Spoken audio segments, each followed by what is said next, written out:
Victoria. All right, so that's it. There you go. Very Yeah. Now we were talking about you, Victoria. Everybody, Yep. Quiet. She's back. Quiet on the set. get on the All right, set. here we go. Arch All back. right. Arch I'm your just back. going to go right into where we were. We're all back? We're back? We're all So, Arch your all back right. productions. How do you ladies like the beard? I like I Winter it. beard love time. you with a beard. I think it Winter looks. beard time. Yeah, I love it. Nice. Yeah. It gives me more of like a, I gets rid of Yeah. that freaking, what's this thing called? Double chin? Yeah, gets rid of that. I like it. Okay. Hey, I'm Brian Ole, and I'm excited that we're finally going to freaking do this. You have just tuned in to the Rogue Bunnies Mayhem / Bunny Chronicles show. I hope I could say that, ladies, right? Yeah. And we've got, of course, Victoria's with us, you know what I mean? And then we've got from Bunny Chronicles, we've got Karina Harney-Jones and Echo Johnson, Miss August 91 and January 93. Ladies, I'm so excited. We're finally freaking going to do this. Thank I you. can't I wait. know. We've been talking about it for a minute, and I love the concept of us Years. doing it together. So let's roll. Right? We've talked about like, hey, you got to come on our show, or like, hey, we got to go on your show. And we're like, well, why don't we just do it together? Together. Like one big show. Let's have some fun, man. Finally. You know? And I love I love it with you ladies. You know, Karina, Echo is when you guys came out with the concept of wanting to do the podcast, you guys blessed me to reach out and say, hey, what do you think? We're going to do this. And I got to, you know, brainstorming with you ladies, and look what you guys have done. Let's see, how long have you guys been on the, do we say on the air? I mean, when it's podcast, I mean, Yeah. I'm a radio guy. I mean, I Well, you guess. come from a radio background, so we were like, why aren't you doing a podcast? And you guys have really taken off, and here we've had our fits and starts, but it's, you know, it's been a beautiful thing. It's been when did we start this? It was, we recorded our first round of shows in 2021 or 22. I feel like it was 20. I feel like it was 21 too. Yeah, it was, because it's one of those things that sticks. I ended up with Right. cancer in 2022, so it had to have been 2021. Yeah. So it's been quite I mean, it's been incredible. My most favorite part has been just reconnecting with our Playboy family. And Karina and I always say this, like, we've learned so much more about the history of Playboy and Hugh Hefner as a whole. Like, it's mind blowing every time we talk to a guest and have an interview. Like, we literally pull out a golden nugget of history that we're like, wait, what? We had no idea. So that's been absolutely fascinating. Well, Brian, for me, it really is. It's one of those also kind of decade to decade, because I never knew Brian. I had my daughter, because my daughter's going to be 30. How crazy is that? So I was with my daughter during those years. Hey, wait a minute. She's in my dating category now. My husband heard that. He goes, no, she's not. But anyway, I'm fucking around, dude. It's all good. I'm just fucking around, babe.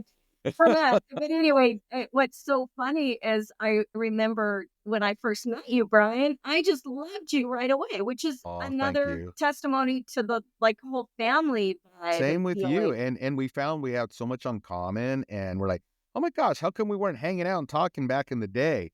I got there in 96. Yep, my year. And let's see, you were 91 and Echo 93, Victoria 96, the year that I got there. And we've seen some major transitions. That's what's really been fun, ladies, and especially when I talk with Victoria, it's like the transitions of being there when the boss was married. Mm-hmm. You know, he was with Kimberly, and it was a different world because it was a family environment. I mean, the big sign that everyone talks about, you know, playmates at play as you drive up the driveway, used to say kids at play, you know, because, you know, Marson and Cooper would be out there with their little tricycles or whatever cars and some playing around and having fun. And we got to witness that. And then the transformation and the change for the boss coming back out. I think it's pretty cool. I think it's neat that, because I look at like Victoria and Echo being able to bring their kids there. And I I just never did. We kind of missed that window of when that, because Hef started, it became even more family, I think, after he and Kimberly broke up. Oddly enough, that's when you guys started bringing the kids for Easter, and I remember thinking, oh my gosh, that would have been amazing. And I didn't never really get to introduce my daughter to Hef, and that's, I think, Oh, that you guys well, did. we have another guest on the show. What's the name of Barky? How many pets do you have? My goodness, I have 4 now. Well, and Four. tortoise and a goldfish. So I have a fancy goldfish, 4 dogs. Yeah. Well, this is fancy. We may as well introduce him in. Well, see, for people that they're going, wait a minute, why are you introducing your dogs? You got to understand where we come from. The mansion was all about pets, right? I mean, Kimberly had Yeah. tons Oh, of really cool freaking dogs. And we got to yes. know all the dogs. The butlers had to take the dogs out, and we got to actually get to know them. And then unfortunately, some would pass away. We have the pet cemetery. Victoria, who we got there? Yeah, you're being noisy. I don't have any pets. I have a 13-year-old daughter, but she's not a pet. But when I'm going to move to where she is soon in the next couple of months, we're talking about getting a cat or a little dog. So hopefully, Cool. Go rescue. yeah, Rescue, Oh, there you always. rescue. go. Right. Yeah. Yeah, I have a turtle. He's a red ear slider, and I wish I could tell the background story of him. I really shouldn't, but the way, Sure. but he's really unique, and his name is Elliot. Just like in ET. Here's the crazy part. I have trained him to actually follow me along when I feed him, and nobody believes me when they come over. And I'm like, you got to see this. He's like a dog, and he'll like go back and forth, and then I believe it. it is literally the last living existing turtle from the mansion. That's right. That's The very last one. special. But Yeah, my tortoise, I believe you about that turtle. They're very smart. My tortoise knocks on the door and I make him a salad. oh, see, They- yeah, yeah. No, Elliot wakes me up in the morning, like when Yeah. he wakes up, and then he starts banging on the glass. I'm like, Yeah, they're dude. And I'll stressed. look up. I'm like, dude, no, go back to sleep. And then you see him like sink down, like, Cute. They're smart. I'm telling you. And that's like real. I love it. I honestly think that he can count because I give him 6 pellets for breakfast, and then he knows he gets a 2 pellet snack when I get home from work, and he can figure out like, okay, there's that one, I got it. Okay, no, that's it, we're good. I'm like, he doesn't care. I'm like going, have you figured out how to count? Or like if I'm like one less, I've tried it, and he'll just keep looking at me like, oh, you're missing one. I believe it. That's fucking weird. They outlive us. Oh yeah. Yeah. By far. Especially desert tortoises. I'm Oh, Mine's a desert tortoise, yeah, and oh, he that's is, badass. pretty amazing, and they live to be, they say, into their hundreds. I'm like, "Holy Oh, crap." wow. So Yeah. Mine's going to be into their 80s, I think it is. yeah. So, yeah, it's really crazy. But you know what's really fun? Not just having him chase the food pellets for fun. It's the best $2 entertainment ever. What you do is you go to the you go to the pet store and you get the feeder fish, the little goldfish, and you dump them in, and then you play Jaws in the background. God, that's so much Oh, fun. shoot. That's great, I know, Brian. so That's so funny. What's with the look, Victoria? Come on. I you like should do a that. little reel. You need to do a video. So we were talking about being at the mansion in the 90s and watching the transition into the 2000s and on, and here we are. I'm excited for this show, ladies, and we definitely want to remind everyone, childrenofthenight.org, okay? It is the holiday season. Please, childrenofthenight.org. Make a difference. Help donate. Bunnies Mayhem and Bunnies Chronicle. The mayhem continues. Okay, so anyway, ladies, I've been jibber jabbering it. I'm handing it over to you. Come on, explain to everyone that's listening what it was like in the. Let's go through the decades. What do you think? I don't know. I wasn't born yet. She wasn't born yet. All right, so Miss Karina, I August 91, wasn't born yet in the 90s. No, my daughter Weird. was born in the 90s. I know. You know, Disclaimer, my the year opinion, 92. my opinion, Brian, I get asked this a lot. And I feel like for some reason the 90s were a very supreme decade. Well, a lot of reasons. The Playmates were absolute standouts. They really, really were. And that can be up for, discussion. I'm sure people have their favorite decades, but there was something about the 90s. And it also was a great time of change in the world and within Playboy. And so we Ooh, were okay. there for All right. all of it, Yeah, internet, And it was. Google. Mm-hmm. I used to make a joke. I'd always say, I'm a woman of the 90s. I used to say that all the time. I'm a woman of the 90s. But I know what Echo means by that, because there were, it was a, just a, it was the 90s. Every decade is an era. And there was a certain kind of freedom, but yet it was kind of wholesome, which Yeah. is weird to explain that. And a lot of very natural girls, that it wasn't something. This is what I noticed with a lot of the Playmates in the 90s. Because some of the girls I talked to, it wasn't an aspiration. They didn't know much about Playboy. It was kind of something that happened to them, and they were discovered instead of. Ooh, that's an Which interesting was take. yeah, Yeah. it really is. Echo and I talked about this. Someone approached Echo to model, and and then she ended up doing German Playboy. She wasn't ever looking to do Playboy. And it was the same thing with me. I always admired it because I discovered it when I was like 10 years old. The kids up the street, I had a crush on Carlos, and Oh, Carlos. Carlos used to play the guitar, and I love Carlos. He listens to this because I still know Carlos. Is hubby still listening in next door? Carlos, dude. I just writing this out. But him and Kenny used to hide their Playboys, and I found them, and I put them. I saw them. They hid them in their water. It was like a water thing, where they check the water. Anyway, but it was on the sidewalk, and Where the meters, not the yeah, meters, well, but where you like can turn it on and off. Yes, yes. yes, yes. Well, And but inside, theirs yes. was in front, Totally. and there was a light pole in front of their house, Well, that's and genius. That's a and great it was idea. That's a sitting good down hiding in the spot. somebody left it partially open. I'm riding my bike, and I looked down, and I was like, and I opened it, and it was magazines. So I was like, why did someone hide them? So then I picked them up, and like I had a basket on the front of my bicycle, and I stuck them in my basket. The flowered banana seat bike. It was like my pink Huffy.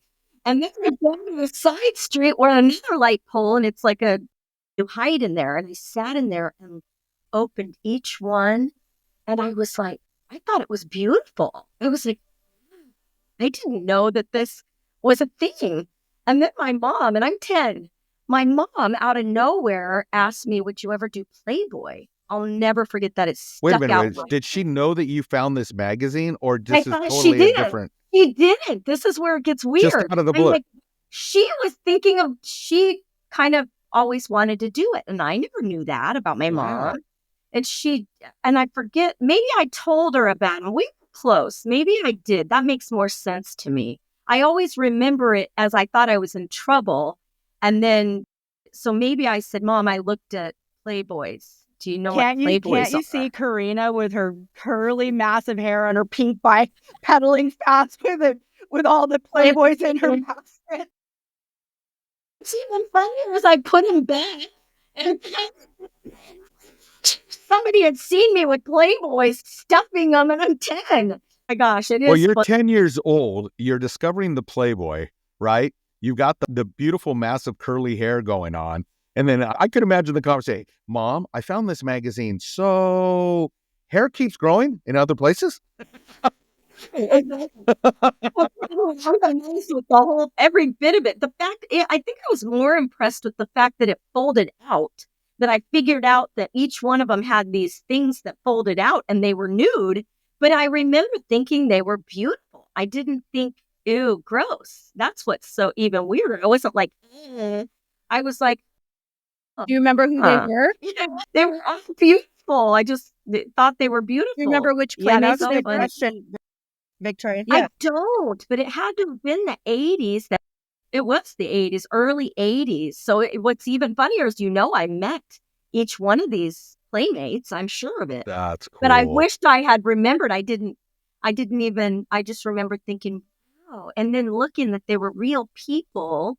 I remember one of them with their dog, things like that stood out in my mind, that I thought, this is really cool. The funny thing is, when I ended up with the boyfriend that wanted me to do Playboy, I I had forgotten about all of that.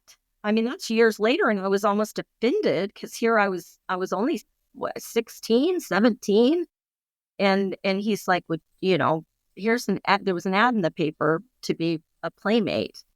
Anyway, it's crazy. That Crazy is how life. crazy. I remember my first, the one and only Playboy I saw. It was in my dad's room. It was Brittany York. And Wow. but I never thought anything of it. I was just like, whatever. It didn't like faze me. I never thought about it, never considered it. And it was just wild then when it all transpired like it did with Greg Gorman. Victoria, You you know remember? what? I don't remember I don't remember who they were, but I remember at some point, like in 4th or 5th grade, I did see it was Lisa Matthews. Someone had one. So I had already seen a Playboy before, but then someone had this one, and I just thought, holy moly, that girl is, and because there was something sweet about it, because when they show you the little, like the hometown pictures or whatever, and it kind of like humanizes the girl. So there's something sweet about it where you're like, oh, which is exactly what Hef's intention was, right? Is to create a connection with the girl where she's, the girl next door and all that. And Right. Girl that's next door. exactly what I got from it, even as a young girl, that I was like, that girl is not only gorgeous, but she seems like someone I could be friends with almost, in a way. So, like, for me, Lisa Matthews was it. She's blonde, she was tall, she was thin, she was athletic. She just, her figure, she was well proportioned, and I just couldn't believe like how amazing she was. But yeah, I had started to wanted to be in Playboy. It wasn't that I wanted to be in Playboy. I wanted to be part of that group of women, because Hef was on the TV all the time, if you remember, like in the Oh 70s. yeah. Oh And yeah. they would always show him roller skating and doing all this fun stuff. And I thought, I've said this story many times, I thought Hugh Hefner was Howard Hughes, the richest man in the world. So for me, Hugh Hefner represented this iconic person that, like, I want to be in that world. I want to get out of middle America. I want to work for the richest man in the world. So if I worked for the richest man in the world, I'm going places. And I really wanted to be an artist. And I thought, if I get into that world, I'll be able to like segue into the art somehow. I don't know how I thought of this, which is exactly what happened. And yeah, so that was my whole thing, was that Hugh Hefner was Howard Hughes, the richest man in the world. And I needed to get in front of him so that I could work for the richest man in the world. That was the answer to everything. I So love. yeah, that was where I was coming from. I like the fact that we're all sharing like our points of view, especially you ladies, like when you saw the magazine, because I still have some debate with some people that get confused and they meld the lines and say, "Oh, Playboy, that's pornography." I'm like, no, what are you talking about? They're models. They're beautiful women, and they're recognizing that everyone has a certain period in their life, and they want to have something that remembers that. Would you look anything towards a swimsuit magazine? No. Would you look towards paintings or art back in back in the day, which are still hung in museums and galleries and Right. adored. But it And is I adult think it's content. beautiful. It is still considered adult content because it's nude. And for some people, that nudity is porn to them. Like if you were to Yeah. show, But but that's it. But Still porn. that's what triggers in their head, right? Yeah. It triggers in their head. And I don't know. I can't change people's opinion of how they see it, but that's not how everyone sees it. Just tell them And to go look at Penthouse. That's fucking porn. yeah, see that I wouldn't promote. It's not Not as at all. clinical as who used to say that? I think it was my mom. Well, it's not as clinical. Wow.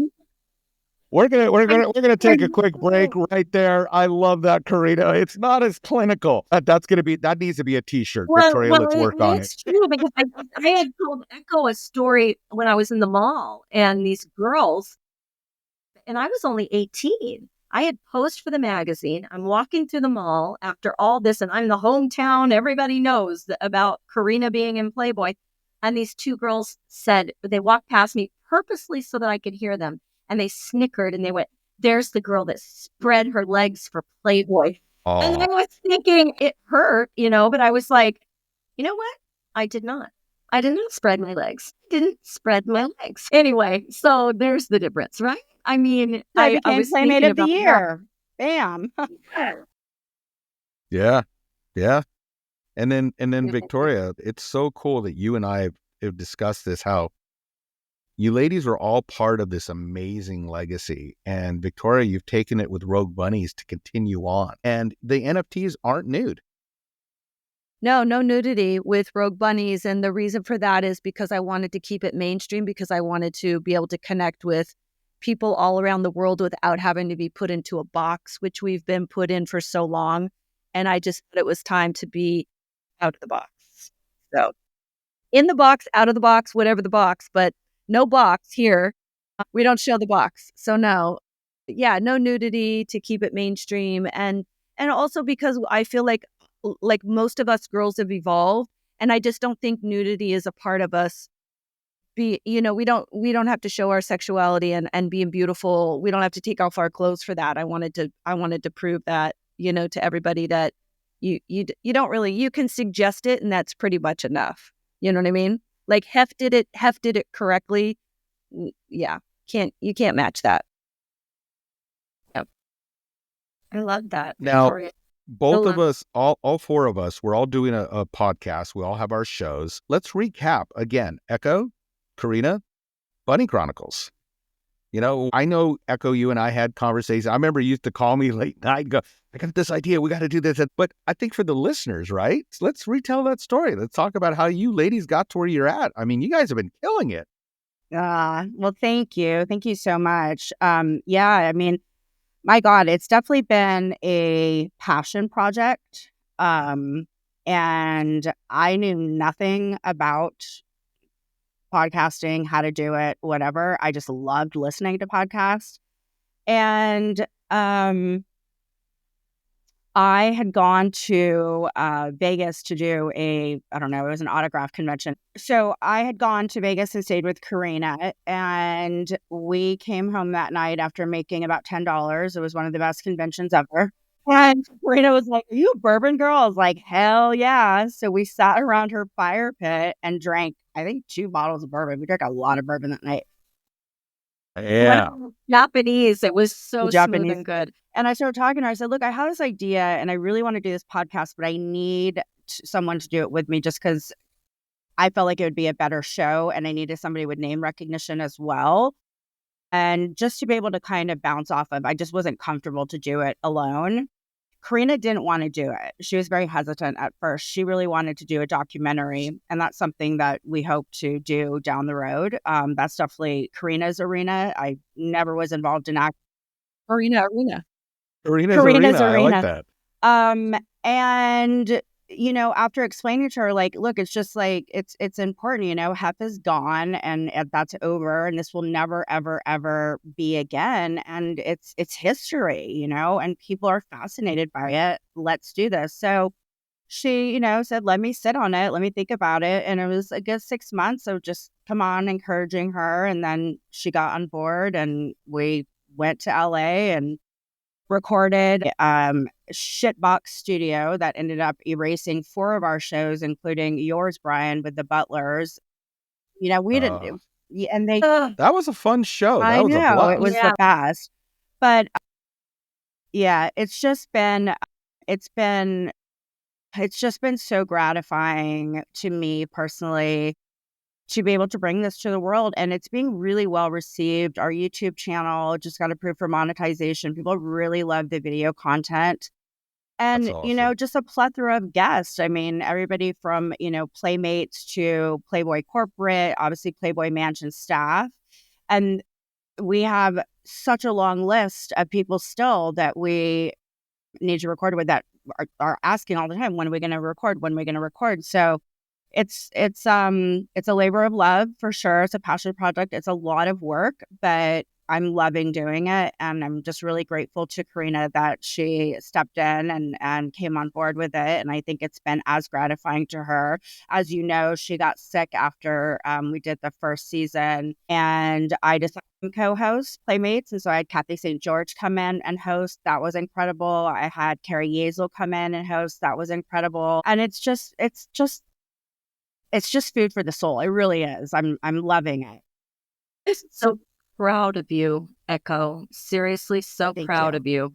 It's been fun. It's been and I'm grateful because it opened my eyes to just so many things that I had, you put things in your past and you say you move on, but I'm finding that you know, we all were a part of something so special, and here we are. It goes on. It's a legacy that goes on, and I think that that's pretty Yeah. spectacular. Yes. And that's a rare thing. I don't think a lot of people can be part of something like that.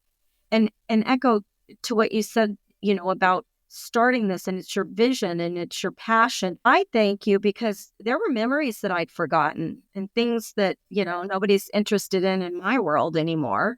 And it's been because it's part of us. Once that's part of you, you have a history. And when we would go into the studio, I don't know if you guys feel this way as well. It took me back to working for Mm-hmm. Playboy and the way you execute things. And I'm sure Victoria as well, the things you've learned from Hef and how you execute your business. I know Brian, we've all taken something and you're able to do it in a way that you wouldn't have been, Absolutely.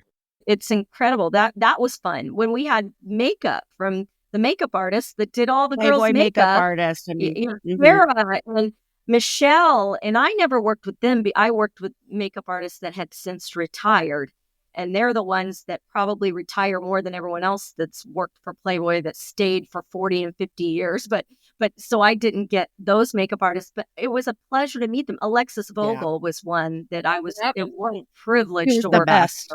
The best, really. She was a star maker. I always say she made some, but at the end of the day, it felt good to be getting my makeup done the way we do with Playboy. Even today, I'm like, today I wanted to put on my pink blazer and I feel like Victoria, the way she does things, I felt like how we used to wear our bunny Yeah. necklaces. I'm like, I'm going to wear my rogue bunny necklace. And, that's fun. This is it's beautiful. I'm grateful to both of you. What's interesting too is we're capturing a young audience as well. We're starting to get the demographic I'm seeing on YouTube are 20s, early 20s.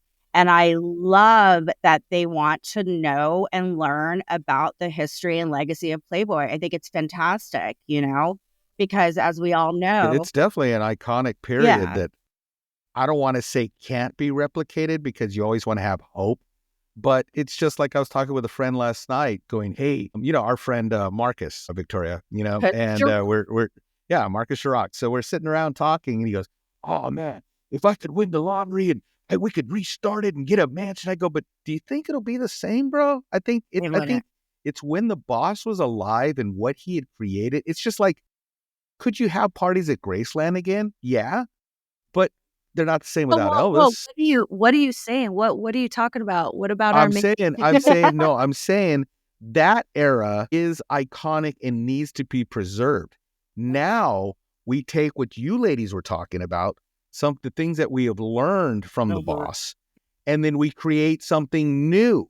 You know what I mean? I just don't want to get it blurred where it's like, oh, you're living in the past. No, we took something from that we were so blessed to be part of. And Victoria, we've talked, and you want to get a mansion and start parties and events. And I'm all, but it'll be different, and it'll have a flair and a taste of where we came from. But it moves forward. It's Rogue Bunnies. It's Bunny Chronicles. I just am blessed, ladies, that you guys have become such amazing friends. Yeah. And I try to tell that to people. I go, you have no idea. My world is probably the one unique person I get to.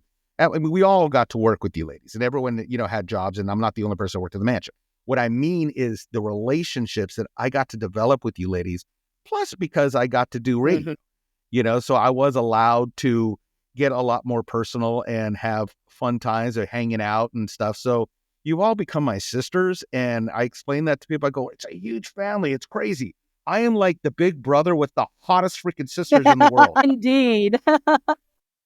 But, Yeah. the passion of how you ladies put together your podcast. And again, I am so proud of you. I mean, Echo, I can remember those phone calls late at night. Do you think I could do this? Do you think? And I'm like, be careful. Just got to figure out what words you can use and can't use. I know Victoria, the same when she discussed about putting out Rogue Bunnies. It's like, can you use the word playmate, blah, blah, blah. Once you figure that all out, it still comes to the heart of what you're putting out there. And you're putting out, hey, we were part of this family. I know when Victoria and I discussed about doing this podcast, it was really because of you ladies that I had it even in the back of my head, right? I've been asked, Jessica Hall, who I still need to get her to come on the show. She had her show at Playboy Radio, and she would always encourage me going, why aren't you doing radio no more? And I'm like, because it's done. There is no Playboy Radio. It was fun. I got close to 8 years. That was a blast. I don't know where to go, and I don't understand this podcast world. And then Victoria is like, hey, we're doing this cool party. We've discussed this, where you're going to do this big party for Rogue Bunnies. I'm thinking, okay, Echo, Karina are doing this thing. Why couldn't we do this? And next thing you know, we're like, what do you want to do? I'll go, how about we just bring back Mansion Mayhem? It's the same thing, but we just change it. It's Rogue Bunnies Mayhem. The Mayhem continues. The Mayhem is about fun. People, I love taking a word, right? That people think that's supposed to be destruction and just like horrible. And it's like, no, it's out of the blue fun. And it's all how you take life, right? Yeah, same with the word rogue. It used to be a really negative word. Like when we had some articles published in some like Indian magazines or Indian news, whatever media or whatever, and some Asian ones, they translated it to wicked bunnies in and it was hysterical because that's originally the word rogue was really, really a bad thing. But now the word rogue is like a really good thing. Going rogue means getting your independence, breaking away from the big. It's a good yeah, it's and of course blockchain is super rogue. So rogue has become a much better accepted word. Same with mayhem. Mayhem does, to me, it means fun. Mayhem doesn't mean like negative. It worked. Yeah. It's funny, Victoria and ladies, I see other people using mayhem and I laugh. I'm like, that's cool. It kind of caught on. You know what I mean? When you think about like some of the catchphrases that like from our past decades, like, that people might have said and they go on and people start using as just a natural tone. Yeah, man, and the mayhem continues. Like, you even know where that came from. This is awesome. Yeah, it is. It's like shenanigans. Like I used to always put that with my show, that when I had that downtown show here, I used to always hashtag shenanigans. Something shenanigans, but I mean that sounds so. I love mayhem. Mayhem just sounds like, it's good trouble. Like it's good trouble. Good trouble. So speaking of trouble, come on, let's go down there. Let's go down that road, that crazy bunny trail. Yeah. We're still talking the 90s, right? The parties at the mansion. Do you remember your first party? Yeah. I went home with Scott Baio. Okay, Renee, if you're listening, that was the past. I went out with them one time. You did too, Victoria. I went out. I didn't go out with him. No, I never went out with him. It was just a date night. Like we went out and it was. He was always a friend. He was a friend of, like, when I first got in, like he was a mansion friend. You know what I mean? He was around or whatever. Julie McCullough knew him. And the ex John had known him as well. So yeah, like he was definitely a person. He's so sweet. He is a sweet. He's actually very funny too. Yeah. Yeah. He's a great volleyball player. Do you remember him playing volleyball on 4th of July? He was like one that was just like killing it, man. Those are And I fun have to times. tell you, a funny story about Kimberly stopping him. So he had come up to the mansion to take me out to dinner, and I'd been shooting all day, and I was like, oh my God, I love my fucking makeup. I'm not taking it off. And I don't know, had on some like bustier, like, whatever, early 90s. And so he picks me up, and Kimberly's sitting at the round table. And she sees us, and she stops him, and she goes, Scott, she's shooting tomorrow. You get her home soon. Yeah. That's not me. That's so funny. How times have changed, right? I wanted to share a story with you, Brian, about the development of the podcast and all those phone calls that we had. And you had said, be cautious about, what you can say, what you can't say, and the term playmate. So when I had registered the domain name and bought the Bunny Chronicles, I registered a couple different domains with the name with a playmate in there. One was the dynamic playmate duo, and it was going to be for Barbara Moore and I. And I get 3 cease and desist letters from Playboy saying that while they appreciate, can't use the term playmate. So I wrote them back, and I included a letter that Hef had signed off on in the 90s when I had created a membership-based website and was allowed to use the term Playboy Playmate as long as there was the trademark, right? So I sent them that. And then I also wrote her and I said, it would behoove you to read and know this case, the Terry Wells case, the landmark case in, I think it was 2000. And it was like the Ninth Circuit Supreme Court district ruling that we were allowed to use the term Playboy Playmate or Playmate of the Year because we are. And then it applied to anybody who was Miss America, right?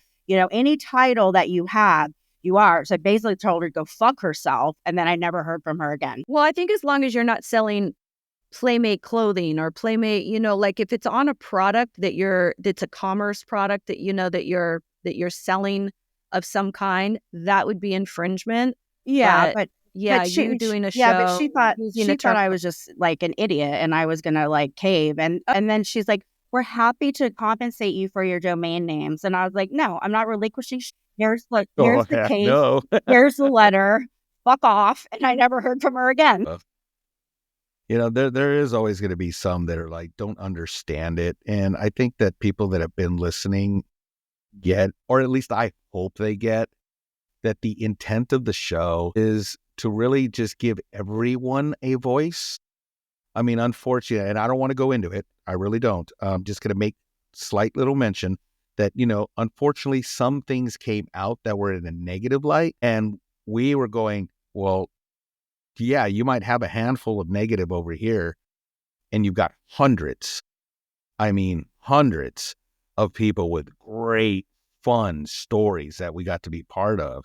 Why don't people hear those stories? Yeah. And I love that you ladies have done that. I know Victoria, Jen have really been reaching out to people going, hey, you want an opportunity? I mean, this is your time to shine, tell about it. You got to be part of something cool, if you want, and we're not forcing anyone. Think about what you just said. Hef, there's no one like him. We talked about that earlier, that there's never going to be anyone like him. Nobody's Correct. ever going to be able to really take There's that only one. torch. There's Right. only one, there's just one. And the thing that's so beautiful is when he was alive and people are going to the parties, I remember everyone always saying, oh my gosh, can you get me into the mansion? I want to go to the mansion. It's still so epic in so many people's minds. They still ask about it and they want to know. That's why you guys have so many listeners. That's why we have so many listeners. And what we do is we're giving them a different side. We're giving them views from, from security to, the different people that work closely on the grounds. Yeah. You have they're learning things about employees and the employees never get to share their story. Nobody, I don't mean to be mean, but the playmates, of course, you're out in front. You have that I always say semi, but it is a celebrity, and so you have people that are like, they have a wealth of things. You do, Brian, a wealth of things that people never would have been able to see. You have a wealth of things I wouldn't have been able to see because I was just working. And I'm for the most part, I got to be, I got to sit and talk to Hef, and he was always so gracious. But you were there all the time, and it is fascinating because people don't live like that. They don't have security when your kids are growing up, and there's just very few people that really live that way. So it's fun to be part of that, and people are interested. So yeah, I could go on, and then there's the roots that go here, but here we all are the same tree. It's just fun. Anyway, Karina, and how, as we've said again, there is only one Hugh Hefner, just like there was only one Elvis Presley. And we can go on and on through a list, but I'm so excited for what Cooper Hefner is trying to do. It's really cool that Cooper has actually gotten people together, and it's been an announcement. Well, we kind of knew something in the background was kind of going on, but it went public and they put the offer out there. And like I was speaking of earlier, the past is what it was, but if there's anyone to create something that understood, it's the son of the man himself, I mean, we've had a great show with Marston, and he has some great stories of talking about growing up, at the mansion. And yes, Karina, as you said, not everybody has security. I mean, how many people have a butler staff 24/7 or kitchen staff or maid staff, right? But those kids are so grounded and humble, and I give big props to Kimberly. Yeah. I mean, really, she kept them so grounded and down to earth, and you see them, they're such gentlemen, and they have such care for everyone, from playmates to staff. I can't speak enough of them, but what do you ladies think about, Cooper putting the offer out? And now it wasn't accepted, but I think this is just a start. I hope it's just a start. I think Hefner is definitely the magic behind Playboy. And if anybody was to attempt to fill some really big shoes, it would be Cooper. We've always said that Cooper had the personality. He looks like Hef. He's got the charisma. Everybody loves him. He's classy, and he's I just think that he definitely has the magic that encapsulates, Hef, and who knows him better than his own son, who's, he's a worldly person, Cooper is, and not sure why, who knows what's going on with all of that, but it would certainly be a very exciting time to kind of bring it back to the family and see where it could go. I mean, we know that Playboy's announced that they're relaunching the magazine, and they want to bring the Playmate back and the centerfold and all that. And so we'll see what they have in store. But yeah, I think that nobody can do it like a Hefner can do it. He's the legacy. Yeah, he's the legacy. Really, he is. We're all behind him. I know there's so many of us that are like rooting for him and hoping that him and Christy, she's probably involved on some level, I would hope. But like, kudos to him for raising $100 million. My God, it's incredible. I'm actually surprised he didn't even raise more, because I'm sure there's probably many people out there that would love to jump on the bandwagon with him, and maybe he's just being particular about what he's doing, but he's really super smart. And if anybody could do it, he could. And you guys, I would love to have him and Kimberly and Christy on. I just thinking about that, especially Christy and Cooper, and get their take. I would love to get Christy's take to have on Christy. her brother's offer, and that'd be interesting. Yeah. I have so many things to say about that beautiful woman. She is She's the just best. She's so iconic. She's so smart. And there's such a grace about her. When I talk with all the butlers like Alan Loeb or, Anthony Gonzalez or, all the different butlers, Dan Gibb and JD. And, we all go back and you just go, man, Christy was just, she was the true grace of a woman that was strong and empowering. I mean, she ran the company for a very long time. Long time, and yet she always took the time to reach out and say hi. Did you know that, look, for those, I think we spoke about it, but we have our mansion reunion where we all get together. She had heard that it might be the last one. She flew all the way out just to hang out with all her of us brother David at a picnic. Yeah. Oh, yeah. David and Lewis always come out. That is really cool. But it was so cool that it's like she took the time and she went around and just said hi and thank you. And it's like, I think she could see, like, this is her father's legacy here. It's like, we've said this before. Hef has done more than just create a magazine. He created a family, Well, and hopefully it's not our last. We're not going to let it be the last. No, We've talked about that. We'll figure it out. And huge props to Kia Wells. She works her ass off to make that happen. She's the one that puts all that work in. It's insane. It is really cool. But it would be fun to do more events. And I think, ladies, we could join forces and do some bigger events. We had a great one that we discussed about over at the Sky Bar. And it was such a trip to see girl after girl coming in and staff after staff. And you're like, are we back at the mansion? Yeah.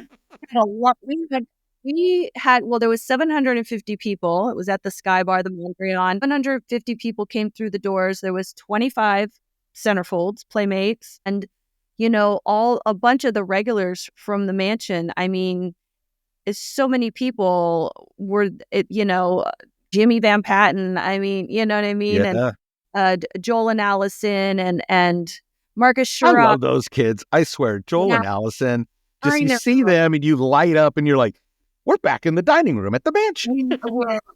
She came, Michaela, Doc Saganar's wife. She came. Yes, Michaela. There was so many people. There really was so many people that came and supported. And I was really excited to kind of see everybody again. I knew it would take probably having something in Los Angeles to get all those people together. But just so you guys know, Rogue Bunnies is trying to get back into Vegas and do an event coming up in May. So, yeah. Woohoo! Right on. I'm so excited. Because what was the name of that place? The Sky Villa where we did it last time, right? The Verona Sky Villa, which was where Elvis was his suite at the, it was called the International at the time. He had a 670 concert. He had a thing there where he was there for almost 700 concerts in a row. And so that was his residency. It's called the Westgate. It's the Westgate, and it's a beautiful hotel, actually. But the Verona Sky Villa is like, it was used in the movie The Hangover, and 16,000 square feet, and it's on the roof, and it's got a pool, and it's got 3 rooms that are suites onto itself. But Elvis has his bedroom, and it was really great space to have a party, because not only is it iconic, but it looks like a mansion on the inside. When you go inside, it looks like what you would think a mansion looks like. It's just next level. So I did call, and I am in touch with them again. It is available for the dates that I want. We're trying to get it in conjunction with this big Bitcoin convention that's happening in May. So I'm trying to get sponsors and stuff going, but certainly you guys have to be there if we do. And you would be welcome to, film your podcast there and everything, of course. So that's what I'm trying to do. I'm trying to start assembling people and sponsors and everything and getting kind of a jump on it. So yeah, so it's exciting. Remember the cartoon back when we were young that were like Superman and, you know what I mean, Batman and Aquaman, Meanwhile, and Wonder Woman, they all got together. What was that? It was the Justice League. The Justice League. We're kind of forming our own Justice League here. I mean, come on, Rogue Bunnies Mayhem and Bunny Chronicles.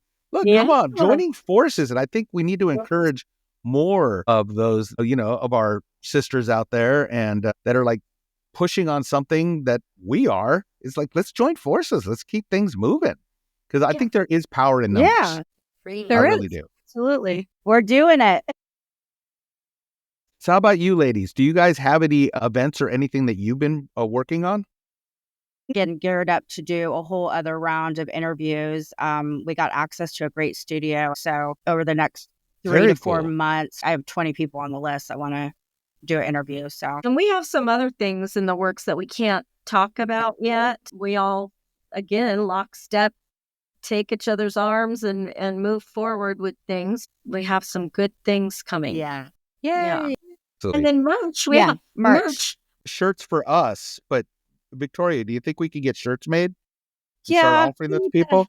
Yeah. I Because I've need to- had people say, dude, I want a shirt. Yeah, these were handmade by an artist. And here I'm in Houston, handmade by my friend. So they were really expensive to make. But to mass produce them, we should, I have to get a whole like print on demand probably website going where we can just start offering stuff. Yeah. I just want to remind everyone, it is the holiday season. All right. This is when you can really make a difference. And we're hoping that this isn't just during the holiday season. It's something that you start contributing to throughout the year. Children of the Night. Hugh Hefner helped start the organization with Dr. Lois Lee. We did an entire show on it. Ladies, I was bringing up it's the holiday season for everyone that's listening right now. Come on, everything kind of melds. You have everything from Thanksgiving, you have Hanukkah, you have Christmas, New Year's is around the corner. It's such a festive time. And I just wish people acted like the holiday season throughout the year, because people tend to be more giving and just gracious and welcoming, and we all get together.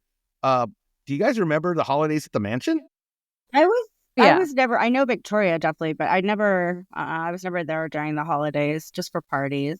Yeah, we go Christmas Eve and then we go Christmas Day. So Christmas Eve, we'd do all the pictures, the group pictures and do all the stuff. And then Christmas Day, we'd come for the big dinner and everything. And it was always such a good time because it was just such a nice group, but it was always so beautiful to be served this amazing turkey dinner and the whole thing. Also, he had a special place settings, like the flatware and everything was different for the holidays. And it was always like the best stuff that was in that little closet right there in the dining room. Oh, yeah. And- Remember in the dining room? Did you ladies know that? Okay, when you go in the dining room, you'll see there's the windows, right, that face out towards the front. And then you had on each side the wood paneling. Did you know those are secret drawers?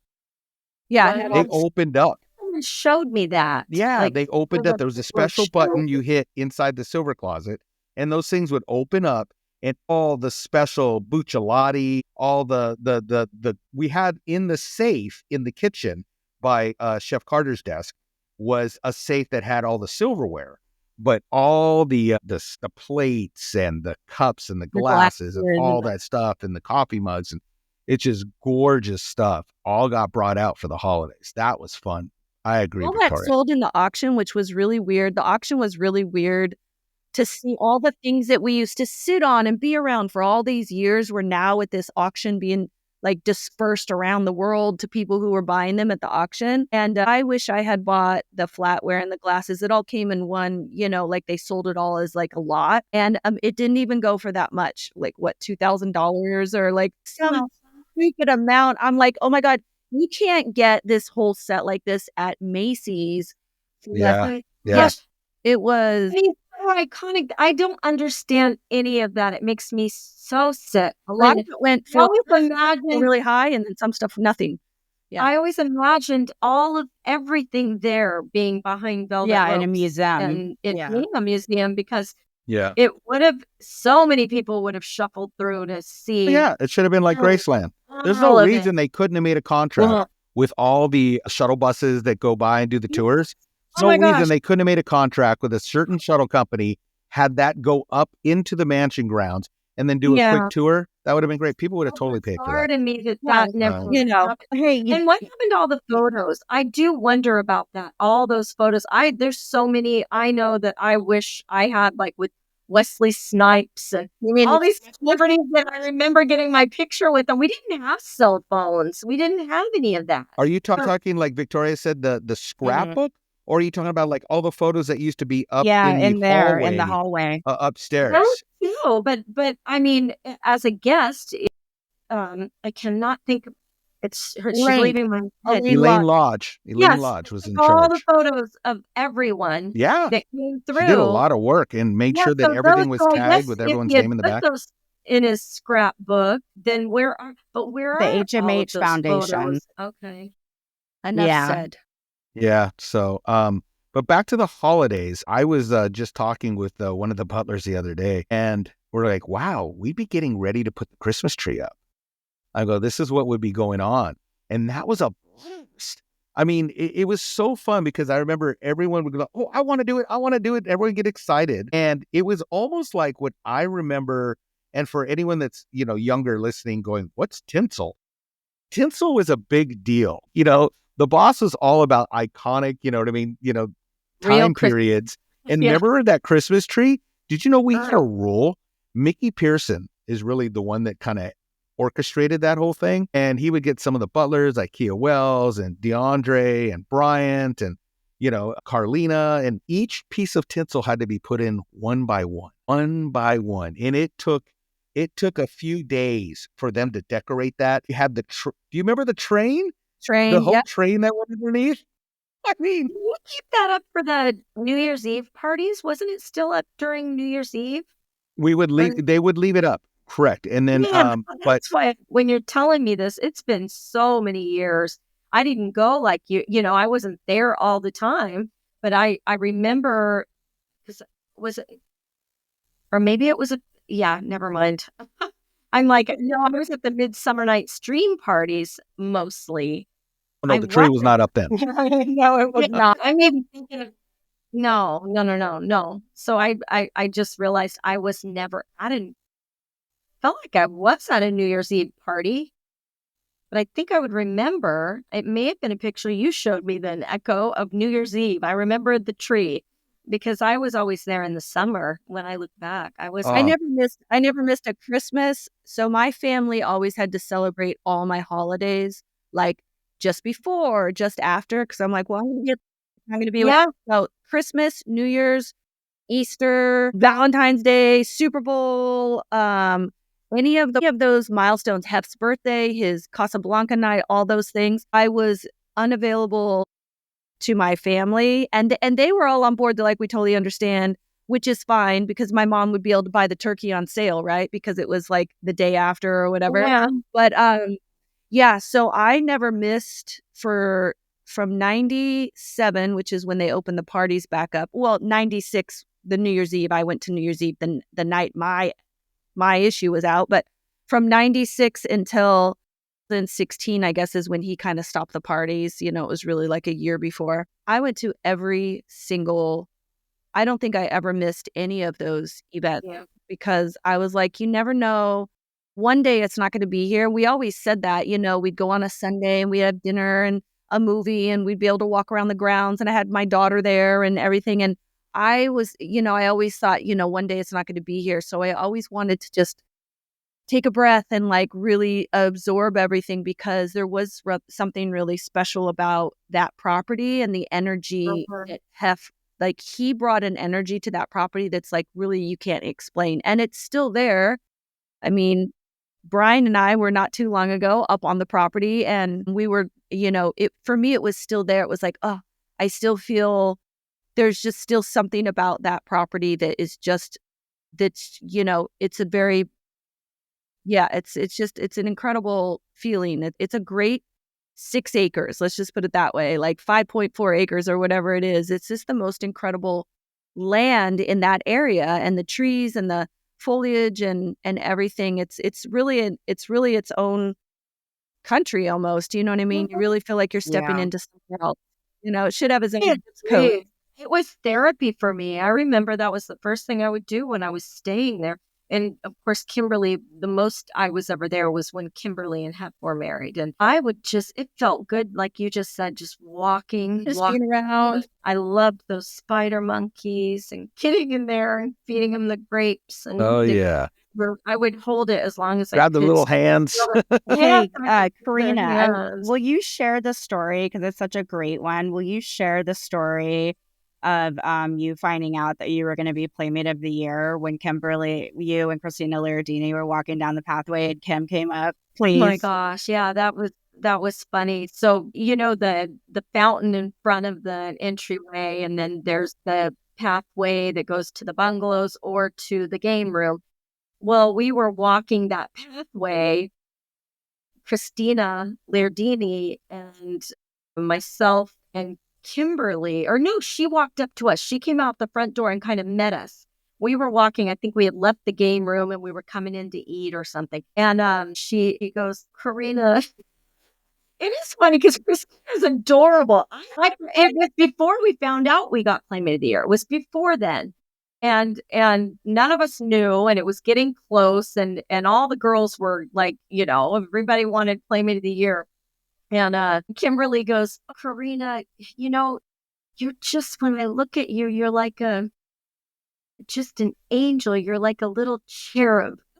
Aw. That's over me. And I think she's part of the reason I got Playmate of the Year.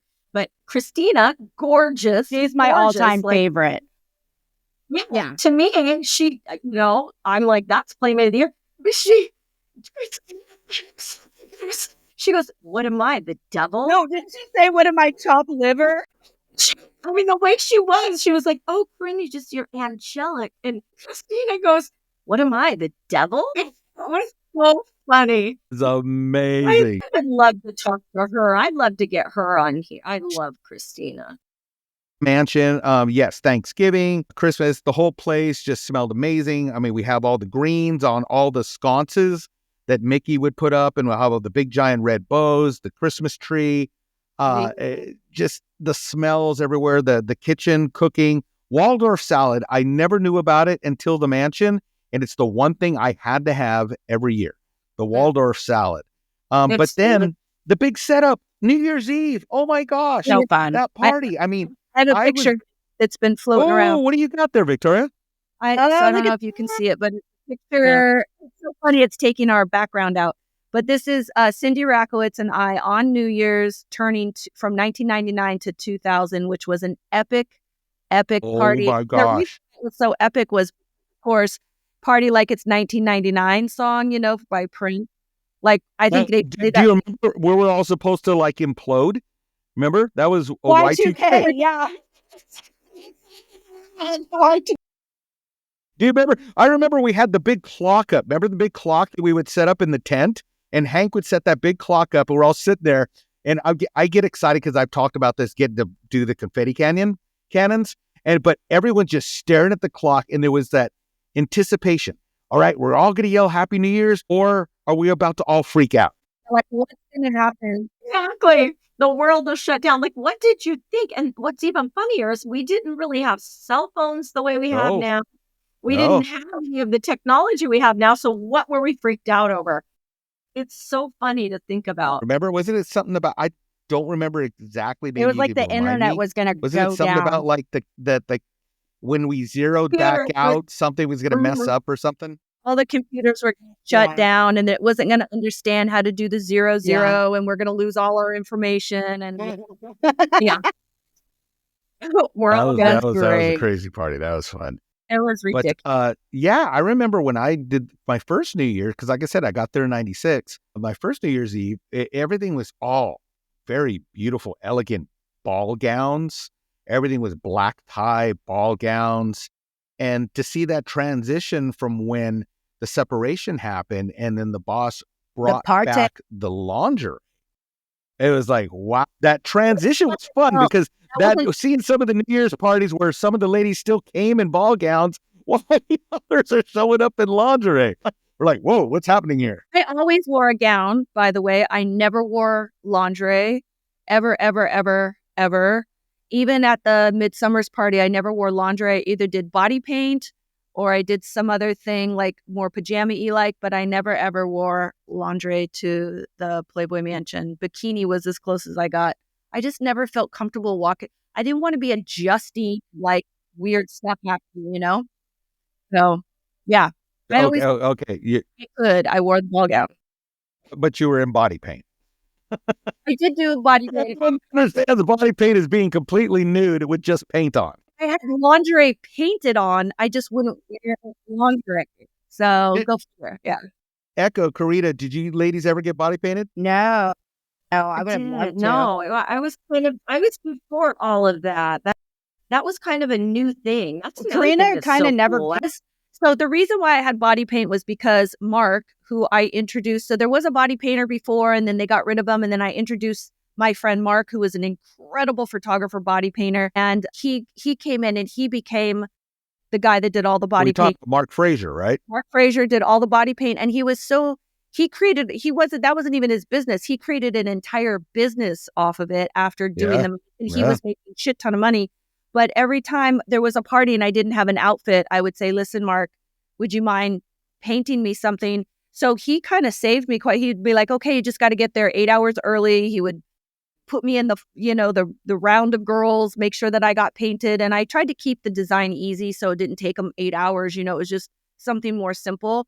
But he painted me, I would say 5 or 6 times. He painted something for Halloween twice. He painted for Midsummer's a couple times. But I always liked when he did because no one ever had my outfit. So there was never a problem. I was always original. And also a lot of times wearing the paint, he did such a good job. A lot of times people didn't realize I had paint on. If it was like lace and a bustier and you put the sparkles and everything, it would be so comfortable not to feel like you have something on, but not to have anything on and not to have to adjust and like be worried about, moving stuff around. For me, the body paint was epic. I didn't body paint from the waist down. I usually had something on from the waist down, but he would always do from the waist up. So, and he did angel wings one time on me. He was the best. I loved him. Yeah, he was incredible. Him and his team became a really big staple at all the parties of the mansion. Yeah. But So he you moved did that down. him? I know this that he moved to the Palm Springs area. I don't know if he still has a gallery there, but I know for a long time he was still sending me photos of his new paintings. It was he's an amazing artist. Yeah, And he goes, hey, check this one out. Look what I just did here. I'm like, whoa, dude. Dang, man. Really cool. yeah. Really amazing. You guys should have him on. I can't get in touch with him. I've reached out to him a bunch. He hasn't responded. So I don't know if I have old numbers. He doesn't respond. I don't know what it is, but I've said to him many, many times, hey, let's get back in touch. I mean, I was close with him and his wife. I watched his daughter grow up. Then she got married. I mean, like we went through the whole evolution of our timelines together. So yeah, we were pretty close at one time. He was a great photographer. He took a bunch of pictures of me. And then he would paint the angel wings on, or he did a lot of like digital art on top of the photographs. And so like he was really fun. Aww. Speaking of the mansion earlier, how we've been just going back through memory lane and memories. My memory of the first time I ever met Echo and Barbara was at the mansion. It was at Anna Nicole Smith's Playmere party. And I'll never forget it, Echo, when I met you and Barbara. Yeah. And we just, it was, we all have this sisterhood, but it was this, and we're the same way. We're still the same way when we get together. We can't stop laughing. I know, it was so fun up there. I have pictures every time the three of us are together. We laugh, and we just met, and we immediately, everything was hilarious to us. It was like, the world cut off and we were in this alternate universe and we would just laugh so hard at everything. Remember when, was it you that said congratulations to Anna Nicole? And she was like towering over all of us. And she was just like, what did she do? It was so funny. And it was almost bizarre. I remember that's why we started laughing, because I ate with her in the dining room multiple times and, had kind of gotten to know her a little bit, but she just, you click with certain people and you don't click with certain people. It's not that I never clicked with her. It was almost like she's like, she was in nothing there. It was almost like she was starstruck herself. Remember? Yeah. And she goes, like, I don't know. It was so sweet. You're so sweet. She was like this. Oh, you're so sweet. You're so cute. We just started laughing. She didn't mean to do anything. No, we were just, yeah. But she was like on something or something. Yeah. And she loaded. maybe she was. It was before she got bad, but it was funny enough to where we just started laughing. That was cute. She's I like, just watched her documentary just recently about her and her life and the whole thing. It was it's really sad. She was one of the playmates that were so iconic that came out of the 90s. We have Pam Anderson, we have Jenny McCarthy, we have Anna Nicole Smith. Who else came out Donna of the 90s? I D'Erico. was the nobody between all of them with the LA riots and no publicity. It's so funny to me. I look back, it's like Jenny McCarthy took off.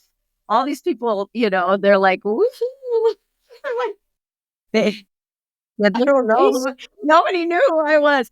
That's funny. Yeah, they were iconic. I remember meeting Pam before she took off too at the mansion. It was my first mansion party. Wow. Yeah, my first mansion party. And I feel like now that I look back, that might have been the only New Year's Eve party, because that's what I was trying to think. And it must have been because I was in a dress. Everyone was in dresses. So what do you ladies all do now Yeah, for my New son Year's was Eve? there. What's that? What do you What do you ladies do do next now for week? New Year's Eve? Gosh, nothing. I sit on the couch. I stayed home last Yeah, I was year. gonna say, is it pajamas, I'm hot home. teas, staying at home watching Totally. TV? Have a little bubbly. That's it. I was saying, I'm like, should I stay up until midnight? I don't know. I So don't tired. know. Should I go to bed? There's been a few New Year's where I literally just went to bed and like I didn't want to do anything. There's just no desire. There just hasn't been anything that's been like the mansion, and like we're a little Yeah. spoiled. Yeah. Like, well, it's not going to be, like there was I think one year, Brian, you invited me to a party at Vic's. I think he had a New Year's Yeah. party and it Yeah. rained. It was really rainy and I was like, I can't get in my little car. And like it was bad rain. It was really bad rain, but that was Nothing will be the same the way it used to be.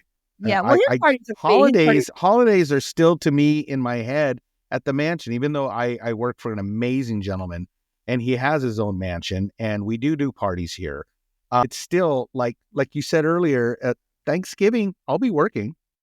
Yeah. All my family knows we'll be doing Thanksgiving on Saturday after, and it's been like that for 30 years, Well, what a blessing that you guys have families that also wanted to have your because that is a Yeah. tradition that. Well, my Yeah. family all ended up working at the mansion, though. See, that's the Yeah. thing. It's like even Well- my sister, Brenda, she worked at the mansion. She was in the housekeeping. It's like we would all still work. We'd all be working at the mansion, but all be together. It's like, It's crazy. That is man. Well, special. ladies, we are going to wrap. We are going to wrap, but I would love if we could do this again. This was Are fun. you guys cool with that? I think this has been fun. 100%. I mean, I know 100%. we've been wrapping a lot around the holiday season because of when we're putting this out, but there's so much more we could talk about. We could go into so much. Yeah. And what do you say, Echo? We're good? We're going to do this Yeah, again? I'd love to. We also want to do a one-on-one with you, Brian. I want to talk about Playboy Radio with you and your show that you had. That'd be fun. And everyone that listened to that, get your head out of the gutter when she said a one-on-one. All right, so we're going to do we're gonna sign out. You have been listening to the Rogue Bunnies Mayhem and the Bunnies Chronicles. And The mayhem the mayhem continues. continues. That was fucking awesome.